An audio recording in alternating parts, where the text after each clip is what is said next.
आप देख रहे हैं रोशन पाकिस्तान न्यूज। पूरे मुल्क ज़िला नौशहर अफरोज़ में भी कश्मीरियों के साथ इजहार यकजहती का दिन मनाया जा रहा है।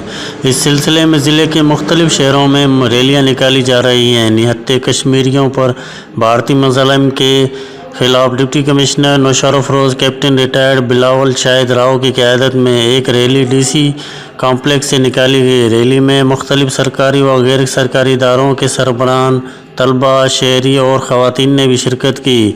रैली के शरका ने प्ले कार्ड, बैनर्स उठा रखे थे जिन पर कश्मीरियों के हक़ खुद इरादियत को उजागर किया हुआ था। रैली के शरका कश्मीर बनेगा पाकिस्तान के नारे लगाते हुए मेन रोड, जिना रोड और मदरसा रोड से होकर मेहरान पार्क पहुँचे, जहां पाकिस्तान और कश्मीर के कौमी तराने बजाए गए। इस मौके पर deputy commissioner Naushahro Feroze captain retired Bilawal Shahid Rao, additional director social welfare Syed Ali Ahmed Shah व दीगर ने अपने खिताब में कश्मीरी बहन भाइयों पर भारतीय जारियत के शदीद अल्फाज में मज़म्मत की और कश्मीरियों को अपने आज़ादी का हक़ दिलाने में इनका हर मुआज़ पर भरपूर साथ देने का अज़म किया।